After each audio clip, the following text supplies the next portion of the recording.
Merci de nous avoir invités, d'avoir invité l'ami Vilude à votre colloque, Monsieur Pachou. Avant toute chose, j'aimerais vous saluer l'investissement que vous avez, parce qu'au bout de maintenant plus d'1 an et demi à ce poste, j'ai fait un peu le tour des associations et je tiens à saluer votre implication dans la prévention de la lutte contre les dérives sectaires, votre implication auprès des victimes, à souligner votre capacité à viser l'intérêt général, sans vous focaliser sur votre intérêt personnel, ce qui est une vraie problématique dans le milieu associatif. Je souhaite également saluer votre vision de l'avenir, notamment avec le recrutement de M. Mathieu Borzio, c'est bien comme ça, qui a su, parce que vous nous l'avez présenté, hein, c'est pour ça que j'en parle, par l'occupation d'espaces de TikTok, toucher un certain nombre de personnes, que jusqu'à présent, à mon sens, les associations n'avaient encore jamais réussi à toucher. Donc bravo pour tout ça. Donc maintenant, je passe au sujet pour lequel vous m'avez convié. Vous dire que c'est avec beaucoup d'intérêt que j'interviens aujourd'hui pour échanger sur un aspect fondamental de la lutte contre les dérives sectaires, donc le processus de désengagement de l'emprise. Alors je vous entends depuis tout à l'heure parler, j'étais à Chamonix hier et encore ce matin, et je vous ferai un point sur les échanges qu'on a eus sur les problématiques de dérives thérapeutiques et dérives de santé, parce qu'on avait 1000 spécialistes en matière de santé, et je pense qu'on va bien avancer en fait sur le sujet. Hein. Donc il ne faut pas baisser la garde, mais soyons optimistes. Alors malgré tous nos efforts pour endiguer le phénomène sectaire, avant même qu'il ait lieu, la prévention ne suffit malheureusement pas toujours à éviter les drames humains qui découlent d'une situation d'emprise mentale, caractérisée par une domination intellectuelle, émotionnelle et physique d'un leader, c'est comme ça que je vais les appeler, hein, parce que j'aime pas le leader charismatique, j'aime pas le bourreau et j'aime pas la gourelle.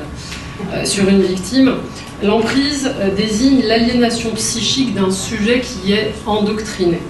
Ce processus, il suit plusieurs étapes précises et peut trouver à s'appliquer à des degrés variables. Vous m'entendez pas? Dans un grand nombre de situations. Je pensais que j'avais déjà des cordes vocales qui portaient, donc je voulais pas vous assurer. C'est pour le public en Zoom. C'est pour la visioconférence. D'accord. Ça va comme ça? La volatilité croissante du phénomène sectaire à laquelle nous assistons depuis à peu près, on va dire, 10 à 20 ans, ne nous permet plus de cibler simplement des communautés localisées territorialement, parce que l'emprise peut prendre, pour prendre exemple, à commencer à se développer en ligne, comme vous le savez tous, et à s'opérer par des individus qui vont justement opérer de manière anonyme et sans limite géographique. Si avant on l'avait face à nous, aujourd'hui il peut être n'importe où, mais il sera toujours dans notre salon, donc encore plus proche. Et c'est là qu'est le problème. Je vais donc aujourd'hui m'employer à définir, parce que la juriste que je suis a besoin de définir, avant de parler de quoi que ce soit, définir le processus de l'emprise mentale dans toute sa complexité. Donc d'abord en retraçant les étapes qui la composent, ensuite en évoquant la grande variété des situations dans lesquelles elle peut survenir, et je prendrai également le temps d'évoquer l'accompagnement crucial des proches de la victime, dont le rôle ne doit surtout pas être négligé, avant de m'étendre sur les éléments communs à tout suivi thérapeutique des individus ayant fait l'objet d'une telle emprise. Donc comprendre l'emprise. D'abord, un processus immuable. Ça, c'est le défaut des juristes. On a toujours 2 parties. Dans chaque partie, on a 2 sous-parties. Et donc, pour comprendre l'emprise, d'abord un processus immuable et ensuite des situations d'emprise qui sont polymorphes. Avant que j'oublie, à la fin de mon intervention, rappelez-moi de vous parler de l'affaire Zeus à laquelle j'ai assisté la semaine dernière, parce qu'elle apportera beaucoup d'éclairage par rapport à cette problématique. Alors, le processus immuable. Il est désormais bien établi en sciences sociales, on n'invente rien, que l'emprise mentale elle se décline en plusieurs étapes d'influence que vous connaissez tous aujourd'hui, la séduction, la déconstruction, la reconstruction et la consolidation. Mais derrière ces termes, il y a quand même un certain processus. Toute l'ingéniosité d'un leader à la tête d'un groupe sectaire, c'est de proposer une doctrine qui soit adaptée et adaptable aux différents individus qu'il identifie comme de potentielles victimes, en fonction de leurs peurs et de leurs désirs. C'est du gibier en fait, hein, soyons bien clairs, et lui est un chasseur, ou une chasseuse. Et c'est en se fondant sur ces failles que lui seul saura détecter, qu'il cherchera à éveiller l'intérêt du futur adepte, débutant alors la première étape du processus d'emprise mentale, celle de la séduction. Et cette phase va en apparence fournir tous les outils dont le sujet a besoin pour combler les carences à la source de son mal-être. protection affective contre une réalité qui est trop douloureuse, hein, un enfant malade, un divorce, un licenciement, valorisation de qualités qui sont inexploitées, apaisement de ces difficultés existentielles par la proposition d'un tout un corpus de croyances rassurantes, etc. À partir de là, il a déjà capté l'attention du sujet. Une attention particulière est alors portée à l'individu tant à ses aspirations qu'à ses difficultés. Et des promesses exceptionnelles, je dis bien exceptionnelles, hein, et l'appartenance à un corps à part lui sont alors offertes. Pourquoi je dis exceptionnelles? Parce qu'en fait, ce sont de fausses promesses, hein, ce sont des promesses qu'on ne peut pas tenir. Mais on a besoin d'entendre ces promesses. Et lui, ce leader, sait les faire, ces promesses. Le leader, il va ensuite pouvoir s'atteler à une deuxième étape essentielle à la domination, qui est la déconstruction de la victime. Un processus initiatique est engagé et un investissement plus important de l'individu est requis par le groupe. Son isolement progressif est mis en place, induit en partie par sa rupture avec ses références antérieures. Mais toutes les références antérieures, hein, c'est pas uniquement ses proches, c'est ses croyances, ses goûts musicaux, ses goûts cinématographiques, ses lectures et autres. Le groupe fonctionne alors dans la recherche perpétuelle d'un idéal absolu, qui n'est concevable que pour la poignée d'élus qui le composent. Ce sont tous des élus, ces gens-là, hein. C'est nous le rebut de la société, en fait. N'oubliez pas qu'ils se construisent en opposition à nous. Quand je dis nous qui n'appartenons pas à ce groupe. Cette recherche constante du mieux, du plus, alimente par contraste un sentiment de rejet du monde extérieur, qui serait évidemment la source de tous les maux. Et elle renforce également par cette dimension communautaire les liens de cohésion du groupe jusqu'à fournir peu à peu les jalons d'une nouvelle identité collective. Je passe du moi seul, isolé, rejeté, que personne ne comprend et que personne n'aime, à moi appartenant à un groupe et où on m'explique que je suis extraordinaire, formidable, qu'on va m'écouter et que finalement le problème il vient de vous. Donc ça me permet d'identifier l'ennemi, ce n'est plus moi le problème, ce sont les autres. Et c'est seulement à cette condition que pourra survenir une troisième phase, qui est celle de la reconstruction. C'est là qu'on va réellement devenir un adepte. C'est au moment de la phase de reconstruction. Une nouvelle éthique est proposée à la victime et son histoire personnelle est totalement réinvestie, voire réécrite, puisqu'elle est réinventée. Ce n'est pas la vraie histoire. C'est vraiment un conte qu'on invente à ce moment-là. L'organisation sociale est parfois entièrement redessinée en fonction justement des projets, des dessins de ce leader. De nombreuses doctrines sectaires s'appuient en effet sur des dogmes de réincarnation, de liens avec les entités supérieures, d'autres temps, espaces, des liens spirituels, qui vont servir de référence à cette nouvelle identité collective. Et cette dynamique, elle aura pour effet de modifier les rapports d'âge, rompre les rapports de génération, voire de genre au sein du groupe, et concrétisant ainsi la rupture avec l'environnement antérieur. Quand je parle de ces ruptures, c'est ce qui permet d'accepter qu'un adulte ait par exemple des relations sexuelles avec des mineurs. Puisque nous ne sommes plus dans les règles, on ne transgresse pas de règles, puisque dans le milieu dans lequel évolue l'adepte, ces règles n'existent pas. Quand on parle de puissances cosmiques qui viennent de l'au-delà, et je ne sais quoi, on n'est plus dans les règles de la société dans laquelle on vit. Hein. Voilà. Incapable de maîtriser cette nouvelle doctrine avec autant de précision que ceux qui n'y pas, je vous ai dit que vous étiez beau, vous étiez intelligent, que le problème venait d'autrui. Si vous voulez continuer à appartenir à ce groupe, respectez les règles de ce groupe. Respectez mes règles. C'est ça en fait. Et enfin, viendront les fameuses phases de consolidation et de renforcement. Et la victime est alors soumise à l'affirmation de vérité absolue, soutenue par une rhétorique totalement fallacieuse et empreinte de nombreux sophismes. Il y a un conditionnement régulier qui est mis en place par un système de récompense et de sanctions en fonction de l'obéissance et du dévouement de l'adepte. Ainsi, un engagement sans faille pourra être valorisé publiquement par l'octroi de nouvelles responsabilités, par l'attribution de médailles, d'insignes distinctifs, peu importe, un ornement et autres. Et à l'inverse, à partir du moment où vous manifestez le moindre doute, au pire, que vous ayez la capacité et que vous osiez contre-argumenter, il y a là, en fait, ce sont des réprimandes, voire des punitions. Parce que tant qu'on en est au stade des réprimandes, j'ai envie de vous dire, on n'est pas vraiment dans l'infraction pénale, mais la punition, si, parce que c'est forcément des violences au moins psychologiques. Vous voyez? Donc là, on commence déjà à atteindre la limite et dépasser la frontière qui fait qu'on passe de leader à délinquant. Là, c'est le magistrat qui vous parle. C'est pourquoi un manichéisme de comportement est systématiquement observable au sein d'une dynamique sectaire. Je m'explique. Un groupe sectaire, il prétendra toujours que vous avez le choix. C'est ce que j'ai entendu tout à l'heure et ce qui a certainement déjà été dit ce matin. Mais que l'idéal supérieur auquel la communauté aspire présuppose un ensemble de vérités absolues. Si vous suivez le chemin indiqué par ces vérités, vous êtes dans le vrai. Si vous ne le suivez pas, nul ne peut vous en empêcher, puisque le leader prétend toujours que tout le monde est libre dans l'Assemblée. On est bien d'accord. Mais c'est tant pis pour vous, car vous êtes dans le faux. Donc c'est un oui, mais, ou un oui plus tard, qui revient clairement à un non, en fait. Quand on l'analyse, mais quand on analyse ce raisonnement, en étant comme vous et moi, les pieds sur terre, souriant quand on entend parler de forces cosmiques qui vont se manifester pour empêcher un train d'arriver, ou etc. Vous voyez ? Mais quand on est dans la situation de vulnérabilité, qu'on a trouvé l'être qui nous sauve, qui nous redonne une place dans la société, place qu'on ne trouvait pas, une place dans une famille qu'on n'avait pas ou qui nous a rejeté, quels que soient les motifs, eh bien on écoute et on applique ce que le monsieur ou ce que la dame nous dit.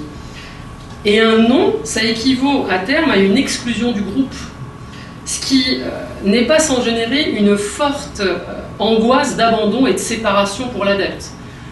Ça doit faire appel à un certain mouvement international bien connu pour lequel ces adeptes ont toujours peur d'être excommuniés. J'ai donné tous les indices pour qu'on sache de qui je parle. Par ces mécanismes, vous aurez compris que l'autonomie de l'individu, elle est totalement neutralisée. Si votre autonomie est neutralisée, vous n'êtes plus un individu, vous n'êtes plus un être social, vous ne pouvez plus bénéficier de vos droits. En tous les cas, vous ne pouvez pas y prétendre. L'intérêt, c'est pas que je vous donne des droits dans une société, c'est que vous soyez en capacité de les réclamer. Si vous n'avez plus la capacité de réclamer ces droits, ça sert strictement à rien que je vous les accorde.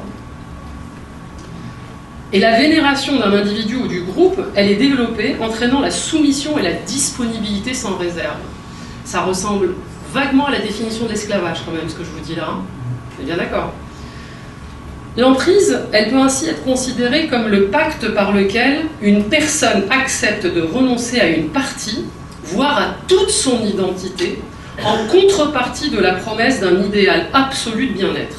J'ai dit un pacte, mais c'est un pacte qui est abusif, juridiquement parlant, parce qu'il est nécessairement trompeur et parce que les finalités réelles ne sont jamais connues de l'adepte.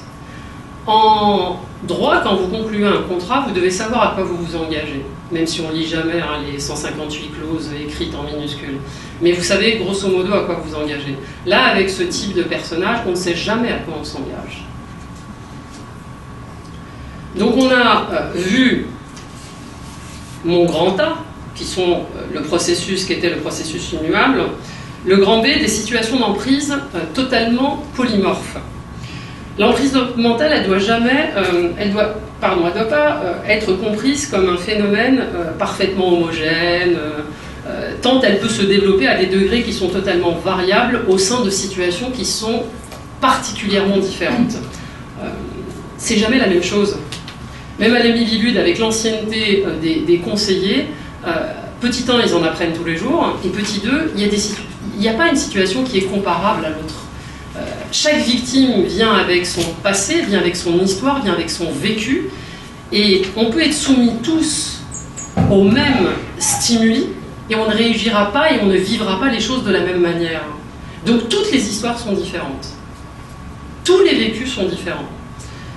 Et des structures totalitaires existent, où l'entièreté du groupe est soumise à un cadre extrêmement replié sur lui-même, et où la structure pyramidale du groupe permet une surveillance et une pression constante sur les adeptes. C'est pareil, ça doit vous évoquer un certain nombre de groupes connus. Et dans de telles situations, des formes absolues d'emprise peuvent se développer. Je ne donne pas les noms, non pas par crainte, mais pour éviter encore un procès en diffamation et autres, et ça donne trop de paperasse et trop de travail, et on n'est pas suffisamment nombreux pour répondre à tout ça. Et il peut arriver qu'une emprise se développe en dehors de tout groupe, simplement par la relation perverse qui est instaurée entre un dominant et un adepte. Vous voyez, j'aime bien cette idée de dominant parce que ça évite leader charismatique. En fait, il y a toujours un dominant et un dominé dans ces relations. Voilà. Et c'est un scénario qui est récurrent lorsque des personnes vulnérables sont ciblées, par exemple, par un pseudo-thérapeute. La dérive sectaire advient lorsque les techniques de soins sont élevées au rang de croyance absolue, croyance et d'absolu de vie. C'est-à-dire que vous ne pouvez même plus avoir le droit de douter, de critiquer. Quand on parle d'absolu de vie, c'est que vous vous y pliez, et c'est tout. La doctrine du dominant est alors perçue comme le seul espoir de guérison dans ce domaine-là, et de la satisfaction de ses désirs dépend le rétablissement de l'adepte. Ça me fait aussi penser à Zeus quand je vous dis ça.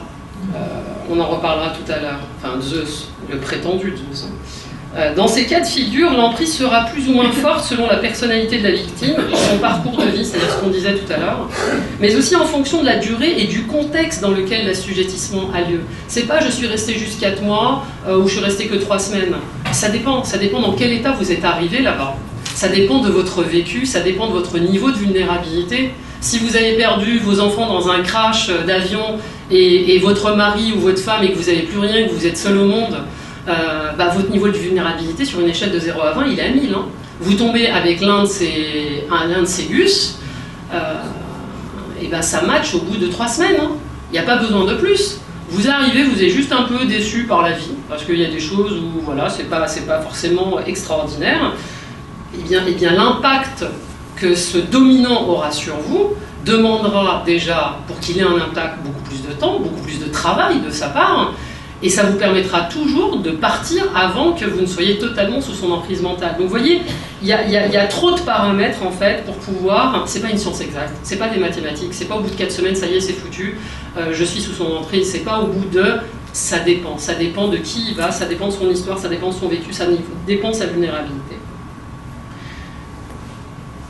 Il s'agit là d'une considération qui est importante parce que nombre d'adeptes sujets à une emprise mentale peuvent également devenir, par mimétisme, c'est ce qu'on évoquait tout à l'heure avec le syndrome de Stockholm, mais ça va plus loin, parce que je ne suis pas que dans l'admiration de mon gourou, de celui qui m'a fait du mal, de mon agresseur sexuel ou autre, parce que le syndrome de Stockholm n'a pas été découvert dans le cadre des dérives sectaires, c'est que on devient le dominant d'une autre personne. Donc on mime ce qu'on a vu. J'étais le dominé, je vais devenir le dominant. Mais ça me paraît tout à fait normal. Jusque-là, je suis l'exemple en fait. Et les caractéristiques du manipulateur se développent alors insidieusement au sein de leur nouvelle identité. Je dis nouvelle identité parce que je ne suis plus moi. J'ai évolué entre le moment où qui j'étais avant de rentrer dans ce groupe sectaire, le moment où je suis devenu, après toutes les 4 phases qu'on vient d'examiner, il y a un nouveau moi, et ce nouveau moi va mimer cet être suprême, ce modèle extraordinaire qui est mon dominant, et je vais faire exactement la même chose que lui. Donc je vais porter atteinte aux droits et aux libertés fondamentaux de ceux qui m'entourent. Et les enquêteurs, par suite, ils peuvent être amenés à traiter des situations où la victime est également l'auteur ou la complice d'infractions pénales. Ça c'est pareil, vous avez dû en entendre parler. Et seule une expertise psychologique réalisée par un spécialiste, qui est spécialiste dans son champ, psychiatrique ou psychologique, mais aussi qui sache de quoi on parle quand on parle de dérive sectaire. Parce que l'emprise mentale est le point commun de toutes les dérives sectaires, mais il ne suffit pas de savoir quelle emprise mentale. Celui qui est spécialisé en matière de violence conjugale ne saura pas de quoi on parle si on est en matière d'emprise mentale. Et ça me fait penser que du coup Zaguri, qui est intervenu dans le dossier de Zeus, si c'était pas Zaguri qui avait fait déjà les reculs de Montflanquin, on n'aurait pas eu cette intervention et on n'aurait certainement pas eu cette condamnation. Donc seule une expertise psychologique réalisée par un spécialiste permettra d'évaluer l'étendue de sa responsabilité en fonction des stades et de la durée de l'emprise. La cour d'assises d'appel, je vous donne un exemple, la cour d'assises d'appel de Rennes a estimé dans un arrêt de 2017 que la compagne du chef d'un groupe sectaire, poursuivi pour des faits de viol et d'agression sexuelle sur mineurs, avait agi sous l'effet d'une contrainte irrésistible au sens de l'article 122-2 du Code pénal. Contrainte irrésistible, ça veut tout dire. On est bien d'accord, on n'a pas besoin d'être juriste, c'est-à-dire qu'elle ne pouvait pas résister à cette contrainte. Voilà. Donc on ne peut pas la condamner pour ça.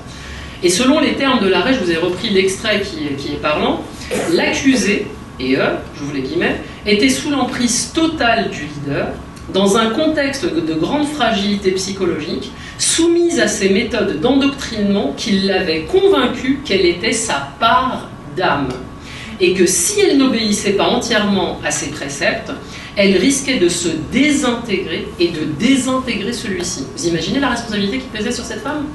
Là, nous, ça nous fait sourire. Hein. Elle, ça ne la faisait pas rire du tout.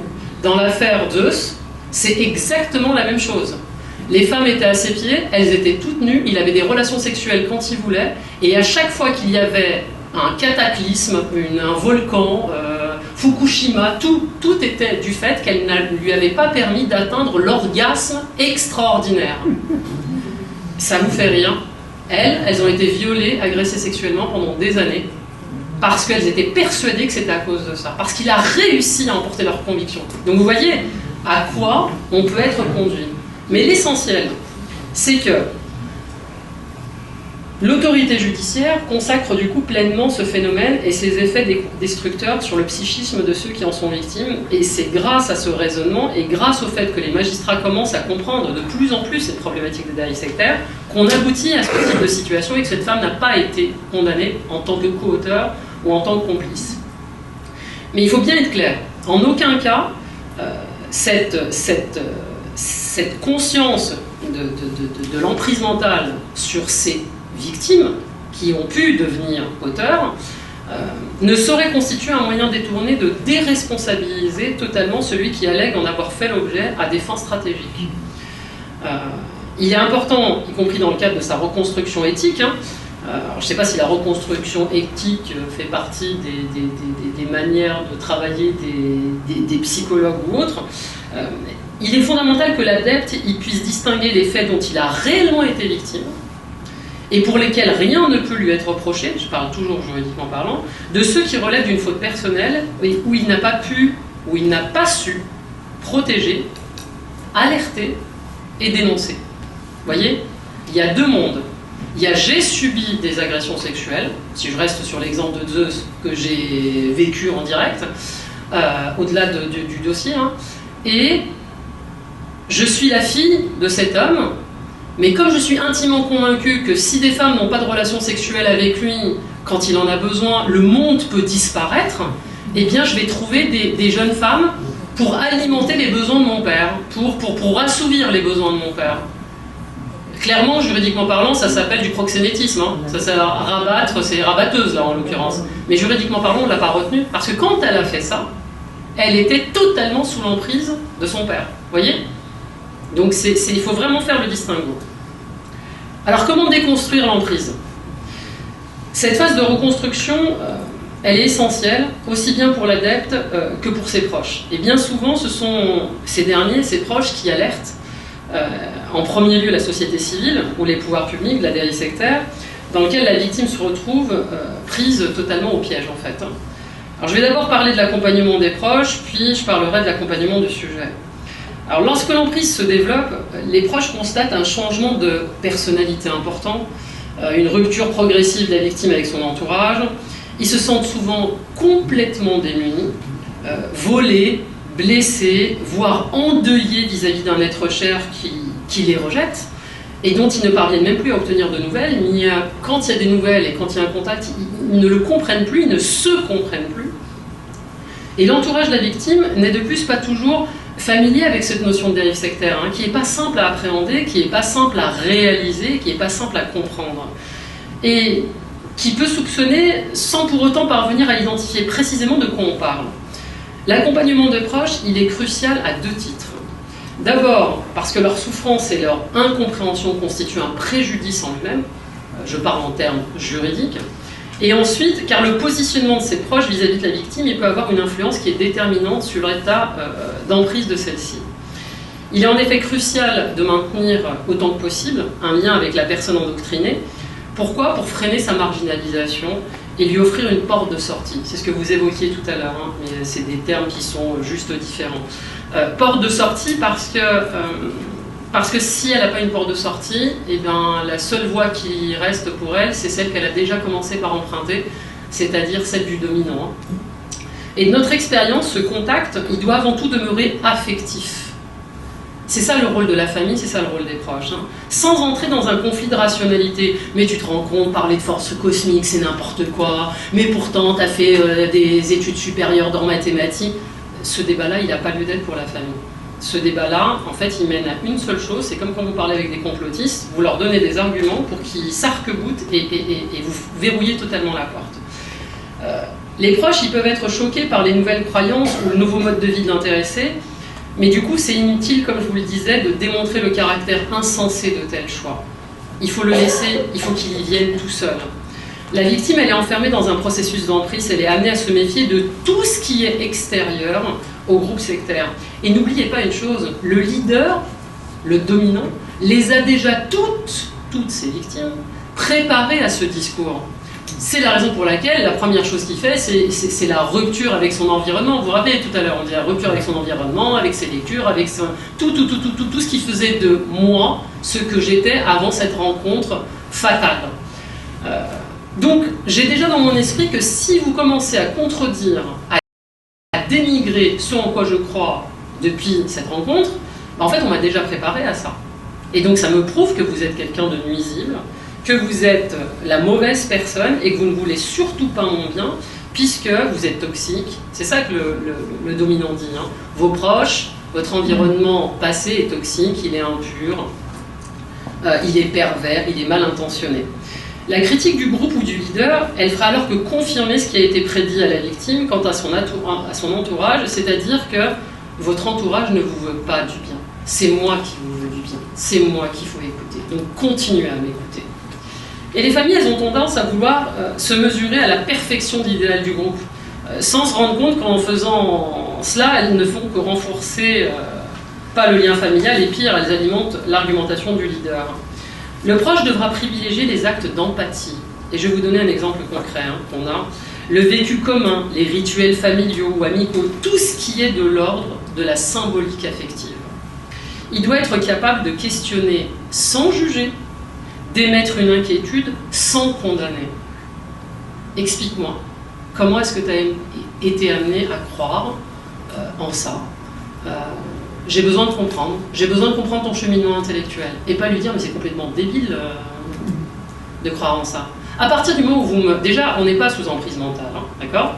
Enfin, j'espère qu'aucun d'entre nous ne l'est. On a du mal à supporter la critique quand elle est dite violemment, vous voyez? Donc, aucun d'entre nous ne supporte qu'on lui dise tes croyances, elles sont complètement débiles. Pourquoi est-ce que quelqu'un qui est dans une situation de fragilité sera à même de l'entendre ça?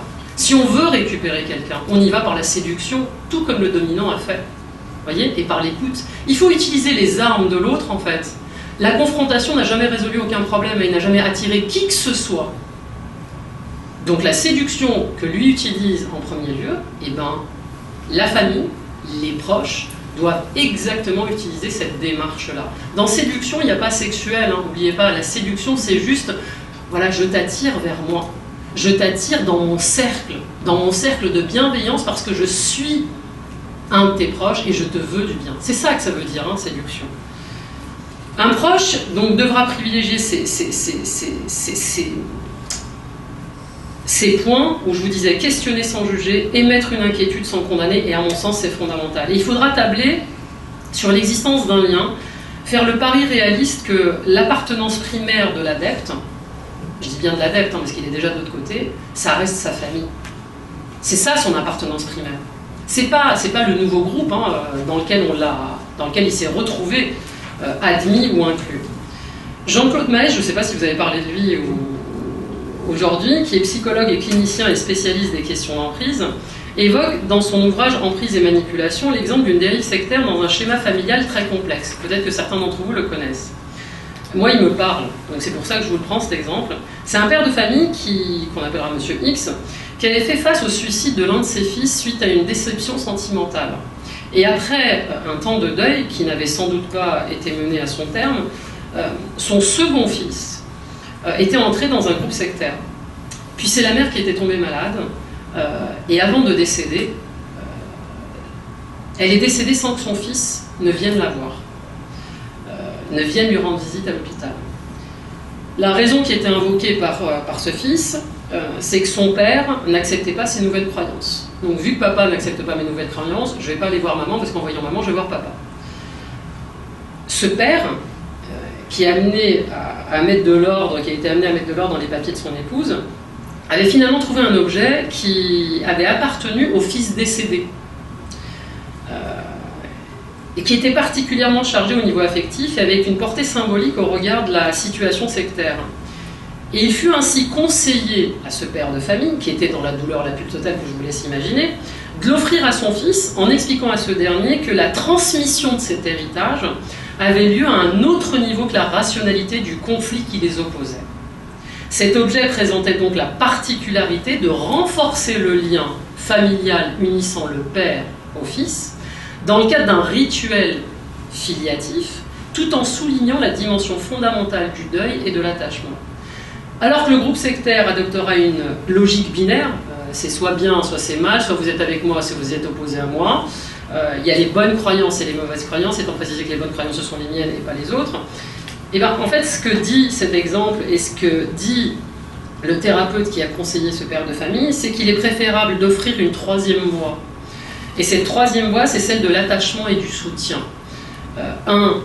Tu nous as manqué aura plus de poids que comment as-tu pu nous abandonner. Voyez ? Tu m'as manqué, mon fils, tu as manqué à ta mère. Ça, il est capable de l'entendre. Il va avoir mal, il va pouvoir répondre et peut-être se remettre en question. Mais comment tu as pu nous abandonner ? 9 fois sur 10, je pars en claquant la porte et je ne reviens pas. Vous voyez, c'est ça l'approche qu'il faut absolument développer. L'accompagnement du sujet. Si la victime elle parvient à se séparer du groupe sectaire ou de son dominant, de son leader, c'est un accompagnement qui doit être pluriel, qui devra ensuite lui être apporté en articulant un travail social, judiciaire, psychothérapeutique, etc. L'objectif, c'est de permettre à l'intéressé de retrouver une pleine autonomie. N'oubliez pas qu'il n'est plus sujet de droit, il n'est plus sujet d'une société. Il est l'objet d'un groupe et l'objet d'un homme ou d'une femme. Et il arrive que les personnes concernées sortent d'une longue période d'isolement, et en ce cas, un accompagnement social de la victime, il sera plus qu'essentiel, il sera fondamental pour entamer les démarches nécessaires pour l'obtention de papiers à jour, une carte de sécurité sociale, c'est ce qu'on voit au sein de la Miviludes, des gens qui sont désocialisés, asocialisés. Ils ne sont plus dans la société depuis un certain nombre d'années, ils ne connaissent plus nos codes en fait. Moi je les compare souvent à ces personnes qui ont passé 20 ans en détention. Vous voyez, ils sortent, ils ont laissé un monde et ils arrivent, et en fait c'est un nouveau monde face auquel ils sont confrontés. Ils ont besoin d'un job, ils ont besoin d'un logement, ils ont besoin aujourd'hui d'accéder à Internet, tout ça, on ne peut pas l'apprendre tout seul. Et encore moins quand on sort d'un monde qui est complètement parallèle, dont on a été totalement coupé. En parallèle de ça, une action en justice, à mon sens, là c'est mon expertise de magistrat qui parle, elle pourra permettre à l'intéressé de faire valoir ses préjudices et de se voir pleinement reconnaître le statut de victime.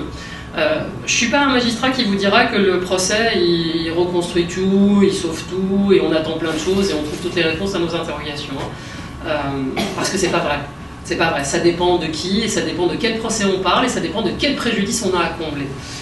Et ça dépend de ce qu'on attend et du travail de l'avocat derrière, du travail du psy qui a suivi la personne et autres. Il y a une multitude de paramètres et de facteurs. Si ma reconstruction dépend de la reconnaissance de l'accusé, de la reconnaissance des faits et que l'accusé ne reconnaît pas les faits, on fait quoi? Est-ce que je sors de ce procès en étant reconstruite? C'est pour ça que je vous dis que tout dépend de ce que j'attends du procès. Si j'attends que la vérité éclate, mais la vérité de qui? La vôtre, la sienne? Si le psy vous explique que l'individu est dans l'incapacité de reconnaître les faits. Ça existe ça, ça s'appelle une béquille mentale. Je ne peux pas reconnaître les faits, sinon je tombe. C'est ce qui est en train de se passer dans le procès, je ne sais pas si vous avez suivi, Mia, ça qui n'a rien à voir avec les dérives sectaires, mais avec cette conductrice de bus, elle ne peut pas reconnaître les faits. Reconnaître les faits, ça veut dire quoi? Ça veut dire par ma faute, il y a X enfants qui sont morts. Mais c'est d'une violence inouïe. Donc, à mon sens, le procès, il est fondamental pour pouvoir dire « je m'appelle un tel, j'estime avoir été victime de tel préjudice, et celui qui est l'auteur de ce préjudice, c'est lui ou c'est elle. » D'accord? Après, l'issue du procès, elle ne dépend pas des victimes. elle ne dépend pas des avocats, elle dépend de la magie, parce que c'est une magie, il y a trop de paramètres, il y a trop de facteurs dans un procès d'assises, et surtout dans un procès d'assises, parce qu'il n'y a pas que des magistrats professionnels, je vous le rappelle. Donc voilà. Donc l'accompagnement pluridisciplinaire, une action en justice, et enfin un accompagnement psychothérapeutique qui sera évidemment indispensable. Et comme vous le disiez, il n'y a pas de formule magique, hein. Celui qui veut vendre qu'il a la formule magique, bah dites-vous que c'est un charlatan, tout simplement. Si on avait les moyens, comme vous le disiez tout à l'heure, de déradicaliser, ben, on ne courrait plus après les radicaliser. Et s'il y avait un moyen de lutter contre la désemprise, enfin la mettre en pratique de manière aussi efficace et simple, ben, on ne serait pas en train d'essayer de trouver des solutions. Hein. Donc voilà, tout ça, ce sont des charlatans.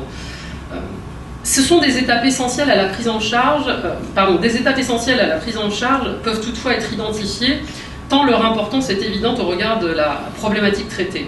Et la première dimension de l'emprise qui doit être abordée est son caractère fondamentalement trompeur. Systématiquement, les victimes ont cru à un idéal qui s'est révélé n'être qu'un leurre. C'était qu'un mensonge, c'est de la publicité mensongère, juridiquement parlant. Hein. Dans une optique qui est unique, celle de la domination et de l'asservissement. Il convient de soutenir la victime, c'est ce que vous disiez tout à l'heure, il convient de soutenir chez la victime un travail de tri du vrai et du faux. Ça, c'est une première étape. Hein. Savoir, en fait, dans tout ce qu'on m'a raconté, là, depuis le nombre d'années ou de mois ou de semaines où j'ai été avec cet individu, qu'est-ce qui est vrai, qu'est-ce qui est faux? Pourquoi c'est vrai et pourquoi c'est faux? La fake news, pour nous, c'est évident quand on nous raconte des choses, évident. Quand on nous démontre que c'est faux, on se dit « Ah oui, effectivement ». Mais la différence, c'est que nous, on a lu une fake news. Eux, la fake news, c'est leur vécu. Ce qui est totalement différent. Je l'ai cru, je l'ai vécu, et donc je l'ai exécuté. C'est pas juste une lecture d'un article où on dit « Ah bon, on s'est encore moqué de moi, ces médias, décidément », c'est pas du tout la même chose. Donc vous voyez la violence, n'oubliez jamais le mot violence. Se rendre compte, prendre conscience qu'en tant que maman ou en tant que papa, on a donné son enfant à un homme ou à une femme pour qu'il ait des relations sexuelles avec cet enfant qui est le nôtre, sur lequel pèse sur nous une obligation de protection, on va l'appeler comme ça, en pensant que cet individu était Dieu, était un être supérieur, on l'appelle comme on veut, un Dieu ou je ne sais quoi, et se rendre compte qu'on a fait ça. Vous appelez ça comment quand on prend conscience de ça? Là, il n'y a même plus la justice en fait qui intervient. Hein. La perpétuité, elle est déjà prise dans sa propre conscience et dans sa propre chair et dans son propre sang en fait. Donc tout est compliqué quand on prend conscience de ce qui est vrai, de ce qui est faux, de ce que j'ai fait, de ce que j'ai fait subir et de ce que j'ai vécu. Il est alors essentiel de mettre l'accent sur les conséquences de cette doctrine qui a subi des préjudices et qui a tiré des bénéfices. Il s'agit de se concentrer davantage sur les effets que sur les causes et de permettre à la victime de se concentrer sur les doutes qu'elle a parfois pu ressentir au sein du mouvement. Parce que c'est lui donner une chance et lui dire « Tu vois, il y a des moments où tu as eu une petite lumière qui s'est allumée en fait. » C'est ça le doute. Hein. Et c'est pas grave. On n'est pas là pour te juger. On est juste là pour comprendre et l'objectif c'est que tu t'en sors définitivement. Vous voyez, toujours j'écoute, je comprends, j'interroge, mais je ne juge pas. C'est la première et c'est le pire des actes, que ce soit dans les dérives sectaires ou autres, hein, c'est de juger l'être humain. Les magistrats sont là pour juger, mais on ne juge pas les hommes et les femmes. Hein. Je vous rappelle qu'on juge les faits qui ont été commis en infraction à la société. Moi, je n'ai jamais jugé quelqu'un. Hein. Moi, je juge des faits. Il est interdit de violer, ben, je vous dis, bah, c'était pas bien ce que vous avez fait. Je ne dis pas que c'était pas bien, je dis que c'est une infraction, c'est pas un crime. Mais je ne vais pas juger l'homme ou la femme. Hein. Vous voyez? Donc là, c'est pareil. Les proches et les victimes, les professionnels ne doivent pas juger « Mais qu'est-ce que tu as été bête de tomber dans ce truc-là » Non. On n'aboutira à rien de cette manière-là. Et vous avez vu, et vous avez entendu tout à l'heure Madame Romy Sauvert, et à mon sens, moi j'avais repris deux points qui m'avaient paru particulièrement intéressants quand j'ai lu ces documents, ces productions, c'est qu'elle propose de s'appuyer sur deux types de contradictions qu'a pu percevoir l'adepte. J'en prends deux. Hein. Les contradictions factuelles dont elle a dû parler, et ce que j'avais adoré et ce que j'ai beaucoup aimé parce que je l'utilise assez souvent, vous vous rappelez des témoins de Jéhovah? Là j'ai le droit de les citer parce qu'eux-mêmes ont parlé d'eux, donc je ne risque pas un procès. Ils avaient prédit à plusieurs reprises la fin du monde, hein. 1914, 1918, 1925, 1975, et en dépit de ces annonces, le monde s'est maintenu. Bien d'accord, puisque nous sommes encore là. Chaque fois, le mouvement a dû rétroactivement se justifier par une nouvelle interprétation des textes et un changement de sa doctrine. Et des centaines de milliers de fidèles se sont éloignés du mouvement après 75. Parce qu'il y a une prise de conscience, c'est concret. Vous m'avez dit que c'était la fin du monde, et finalement, ce n'est pas la fin du monde. Donc vous me mentez, donc vous m'avez trompé, donc je quitte. Et ça, il faut que ça soit vraiment flagrant quand même. Plus le mouvement fait des promesses, plus il se met en danger, parce que quand je fais une promesse que moi je sais étant totalement fausse et que je ne pourrais pas tenir, je me mets quand même en danger. C'est pour ça que vous avez remarqué, ils font de moins en moins de promesses quand même, ces mouvements-là. Voilà. C'est quand même, ils prennent de moins en moins de risques à se retrouver face à un échec. Et c'est l'accumulation de ces échecs et la fragilité des exploitations données qui permettront d'amener la victime à renforcer son esprit critique. Tiens, ils m'ont dit que c'était la fin du monde en 1914. Je suis encore vivant en 1918. 1918, c'est toujours pas la fin du monde. Soi-disant, Jéhovah à chaque fois nous a donné une chance. Alors s'il nous donne des chances, arrêtez de nous prédire la fin du monde quand même. Et vous voyez, c'est ça qui a déclenché cette petite lueur et ce qui a sauvé des milliers de personnes à travers le monde.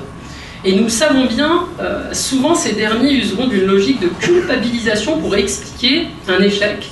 Si mon plan a échoué, c'est que vous n'avez pas assez prié. C'est ce que disent... et il n'y a pas que les témoins de Jéhovah qui disent ça. Ou alors, ma prédiction était claire, mais c'est vous qui l'avez interprétée, qui l'avez mal interprétée. C'est toujours de votre faute, de toute façon, c'est jamais la mienne. Voilà, puisque moi je suis un être supérieur. Zeus faisait la même chose. Les catastrophes naturelles sont liées au fait que vous n'avez pas fait atteindre l'orgasme extraordinaire. Donc, à cause de vous, le volcan de je ne sais où a explosé et a fait 200 victimes. Donc, finalement, ces victimes, qu'est-ce qu'elles font? Eh bien, elles essaient de faire atteindre l'orgasme extraordinaire à cet homme pour sauver l'humanité. Vous voyez? C'est un cercle vicieux. Et c'est donc pour cette raison qu'il est également crucial de mettre en avant les contradictions axiologiques dont elle a dû également parler, qui sont perçues par l'adepte. Et ces dernières, elles se caractérisent par un conflit de valeurs. La doctrine du groupe, souvent extrêmement rigide et omniprésente, implique un certain nombre de sacrifices pour l'adepte en vue de la réalisation de l'idéal désiré. Les privations, les corvées, les sévices. Vous voyez, là, on vire vers les infractions pénales aussi. Sévices, c'est interdit par la loi quand même, qu'on soit Zeus ou pas. Et si un autre individu de la communauté transgresse cette doctrine, l'adepte qui est sous emprise, il va percevoir justement un décalage entre ce qui est prescrit et ce qui est respecté. Et plus le membre transgresseur est élevé dans la hiérarchie, plus la transgression elle sera perçue comme grave et injuste. Puisque plus on est en haut de la pointe, et plus on est censé appliquer les règles. Il n'y a que ceux qui sont en bas qui ont le droit de se tromper.